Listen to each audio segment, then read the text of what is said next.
చేస్తున్నాం. వరలక్ష్మి గారు మీరు మామూలుగా మాట్లాడితే సరిపోదంట, డైలాగ్తో మొదలు పెడితే వినాలని అందరూ రిక్వెస్ట్, అంతే కదండి చెప్పింది? అదే అదే అదే అదే చెప్పారు.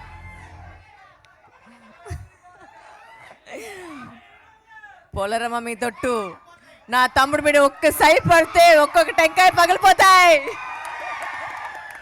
అందరికీ నమస్కారం. చాలా చాలా థ్యాంక్స్ మీ లవ్కి. నిజంగా ఇప్పుడు దాకా నాకు గూస్ బంప్స్ ఇంకా తగ్గలేదు. ట్రైలర్ చూసిన తర్వాత ఇంకా చూడొచ్చు మీరు. It's fantastic. ఐ మీన్ నిజంగా ఒక మార్వెల్ సినిమా చూస్తే ఎలా ఉంటుంది, నిజంగానే అలా అనిపిస్తుంది నాకు. And thank you so much for making me a part of this world. And I think Hanuman అనేది వచ్చి మనకు అందరికీ ఒక ఫస్ట్ సూపర్ హీరో లాగా. అండ్ ఆ ఎమోషన్ తీసుకొని ఇలాంటి ఒక సినిమా చేసేది. And Teja fabulous job, really looking amazing in the film. And thank you Niranjan sir for ఇంత పెద్ద సినిమాని బిలీవ్ చేసుకొని దీంట్లో నమ్మకం పెట్టేసి తీశారు. అండ్ ఎక్కడికి వచ్చి ఒక కాంప్రమైజే లేదు. It's fantastic. ఇంకా మాట్లాడతాం, బట్ ఈరోజు వచ్చి అందరికీ చాలా థ్యాంక్స్. మీ లవ్ కోసం చాలా చాలా థ్యాంక్స్. అండ్ మీకోసం ఇంకా నేను బెటర్గా చేసుకుని వస్తున్నాను. And thank you so much. జై బాలయ్య.